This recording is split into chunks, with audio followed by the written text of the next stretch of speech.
Sometimes I think back to childhood in the 1960s and laugh at how different things were.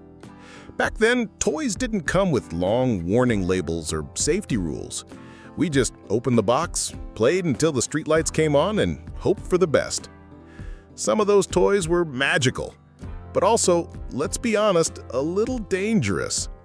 Today, we're taking a walk down memory lane with 10 toys from the 1960s that almost certainly wouldn't be allowed on store shelves today.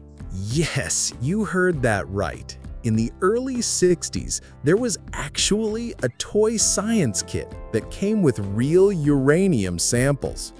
Kids were encouraged to run experiments with them, just like little scientists. At the time, it felt futuristic, like something out of a space race comic book. Looking back, the idea of giving radioactive material to children sounds unbelievable. The toy didn't last long, but the kids who had it never forgot the thrill. Every kid wanted one of these. You'd pour colorful goop into metal molds, slide it onto a hot plate, and wait while it cooked into rubbery bugs and monsters. The smell of melting plastic filled the kitchen, and burns were pretty common. But none of that mattered. We were creating something with our own hands. It was half toy, half science experiment, and for a little while, it made every kid feel like a mad inventor. You'd spot these on playgrounds everywhere. Two heavy acrylic balls on strings, clacking together as fast as your hands could move. They made a loud, satisfying sound until one shattered and sent sharp pieces flying across the yard. Teachers hated them, parents worried, but kids loved the noise and the challenge.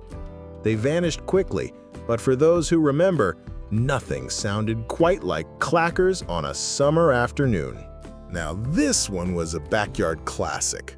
Lawn darts, sometimes called jarts, were big metal darts that you'd toss into the air aiming for a ring on the ground.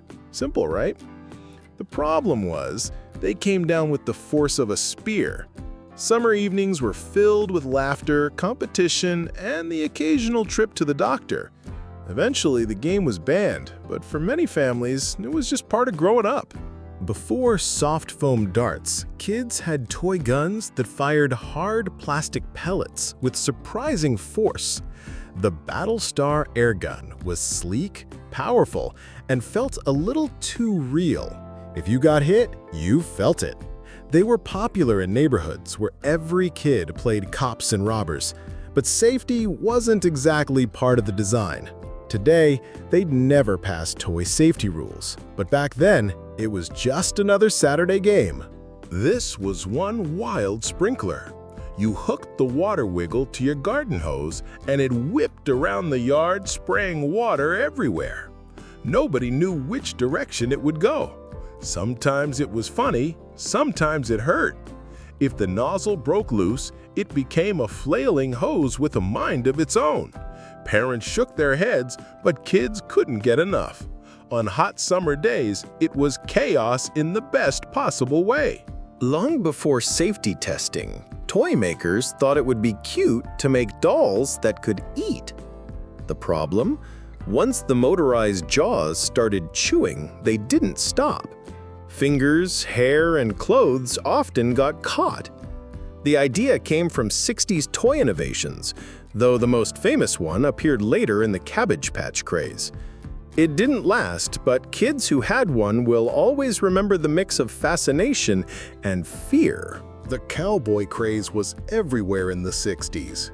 Kids dressed up in hats, holsters, and six-shooters that looked shockingly real. Some even fired tiny blanks, complete with smoke and sparks. For a kid pretending to be a sheriff, it was the ultimate toy.